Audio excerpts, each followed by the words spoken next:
Bonsoir et bienvenue dans cette nouvelle émission d'Astro Vidéo. Nous sommes le 8 août 2015 et c'est une journée un petit peu exceptionnelle, un petit peu remarquable.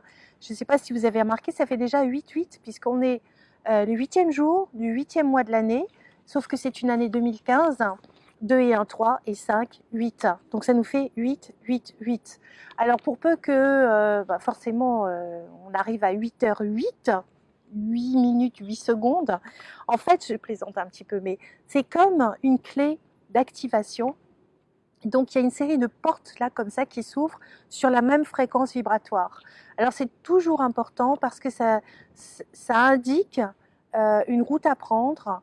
Il y a quelque chose qui se ferme. Je ne sais pas si vous aviez remarqué, mais le mois de juin, vous avez été soumis à rude épreuve. Tous, il y avait des aspects planétaires qui n'étaient pas forcément simples. Le mois de juillet a continué ce côté Karcher, mais commençait à montrer la voie. Et puis là, il y a des envols de signes derrière. Aujourd'hui, donc 8, 8, 8, c'est une journée d'activation et nous avons une clé spécifique qui nous est clairement indiquée par la quadruple conjonction entre Vénus qui est rétrograde, donc qui nous indique un karma affectif. Vénus rétrograde, Vénus c'est le maître du taureau, le maître de la balance, donc elle va toucher ces deux signes automatiquement, même si elle se trouve dans le signe du lion, donc ça touche automatiquement de manière très importante le signe du lion. Ça peut être aussi le roi de la jungle, le roi. Donc il y a un aspect aussi avec Jupiter, puisque Vénus est juste à côté de Jupiter. Jupiter, le symbole de la loi, toujours dans le signe du lion. Donc c'est le chef d'entreprise, mais c'est aussi, moi je dirais, le roi, carrément, le roi qui a un très haut pouvoir. Et puis on a Mercure, Mercure est dans le signe de la Vierge, à 1,9 degré, il vient d'y rentrer. Et Mercure est dans son signe, il est bien dans son domicile. Et juste à côté, on a la lune noire vraie, qui nous indique qu'il y a quelque chose de spécifique, quelque chose de karmique. Le karma, comme je le disais hier dans ma précédente émission, c'est la loi de cause à effet, où on récupère en bien comme en mal. Il n'y a pas de jugement à avoir en la matière, qu'on s'en rappelle ou qu'on ne s'en rappelle pas. Dur à prononcer.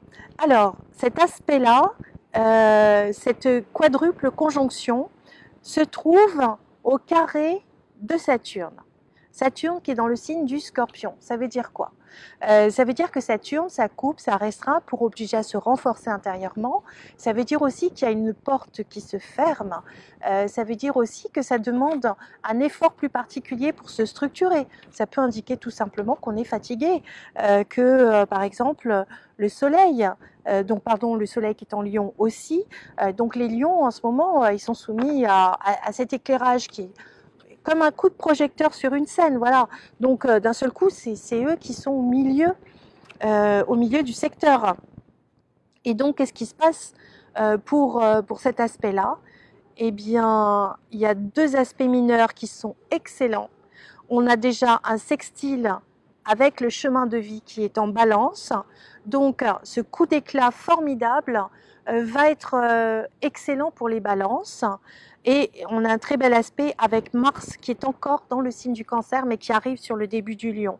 Donc, on va dire que il y a une énergie puissante, créatrice. On a une espèce de force intérieure. Tout ça, ça va toucher l'inconscient des lions. Ça va toucher aussi, malgré tout, le signe du Cancer qui va avoir envie comme ça de s'épanouir.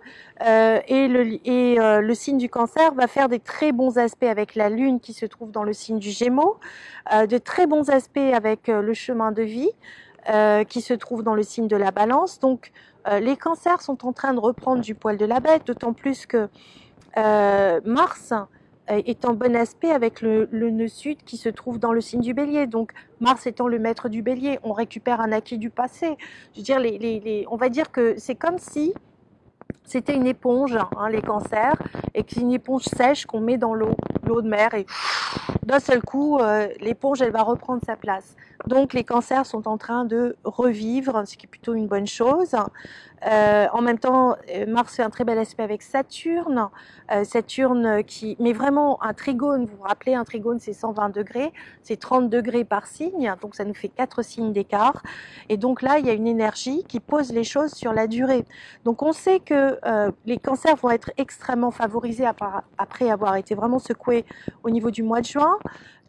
On a un triangle qui se dessine dans le ciel avec Saturne qui est à une des pointes, le nœud sud qui est en bélier à une autre pointe, donc Saturne c'était en scorpion, et Mars qui est dans le signe du cancer.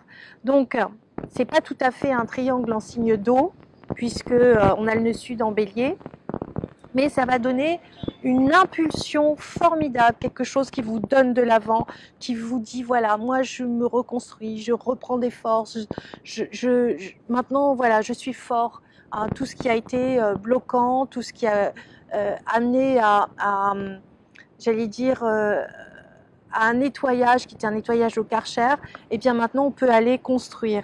Donc ça va être bon pour quand même pas mal de signes. Bon, mais il se trouve que les Gémeaux sont très émotifs. Les Gémeaux qui ont la Lune se trouvent, heureusement la Lune passe très vite. Enfin, ça peut être mi-figue, mi-raisin, parce que ça fait quand même un carré avec cette quadruple conjonction. Donc au niveau nerveux, ça risque d'être un petit peu sensible. Donc attention à ne pas vous disperser. Attention quand vous allez conduire sur la route, soyez prudent. N'oubliez pas que Jupiter, c'est le symbole de la loi, que Saturne, ça bloque pour obliger à mieux s'organiser ou à mieux se contrôler, ça restreint dans un cadre qui est celui du Scorpion, et le maître du Scorpion, c'est Pluton, c'est le symbole des gouvernements. Donc, et puis en plus, c'est dans un signe de circulation où Mercure est touché, il circule Mercure, hein, c'est quand même le messager des dieux, il a des ailes aux pieds. Donc ça veut dire que si vous conduisez mal, attendez-vous à ce qu'il y ait un PV derrière, parce que croyez-moi, la police sera sur pied de guerre et ne tolérera aucun débordement. Donc surtout ne vous énervez pas, restez bien calme et faites bien attention, restez dans les clous tout simplement. Puis le but, c'est de vous préserver, de vous garder en vie et en bonne santé. Alors, on voit qu'il y a un très bel aspect avec Uranus sur cette triple conjonction. Donc là, il y a des coups de chance, des rebondissements, des opportunités à saisir. C'est bon pour les béliers, c'est bon aussi pour le signe de la Vierge. Pour les béliers, c'est quand même tout à fait remarquable. On a la porte qui se ferme avec Pluton en Capricorne. Et on a un très bel aspect avec Chiron, qui est le guérisseur, dans le signe du Poisson. Donc il y a une réparation profonde. On tient compte... on va rebondir de manière spontanée, naturelle, en tenant compte de la fraternité, d'une aide qui tombe un petit peu du ciel et qui va nous montrer le chemin grâce à cette quadruple conjonction, Vénus rétrograde, Jupiter, Mercure et le signe et la lune noire. Il y a des petites bêtes comme ça qui se baladent partout. Voilà, et bien je crois que nous avons fait le point. Je pense que c'est une période tout à fait exceptionnelle. Il y a beaucoup d'indicateurs qui nous montrent que Saturne nous propose une construction en vous basant sur les profondeurs de votre psyché, ce que vous aimez profondément. Voilà. En gros, c'est la vie, c'est fait pour aimer. Si vous n'aimez pas, c'est la fin des choses. D'ailleurs, il y a une phrase très juste qui dit que en fait, si vous faites un travail que vous aimez, en fait, vous ne travaillerez plus un seul jour de votre vie. Voilà, donc faites ce que vous aimez et aimez ce que vous faites. C'est le plus beau conseil que je puisse vous faire en cette journée du 8-8-8-8-8-8.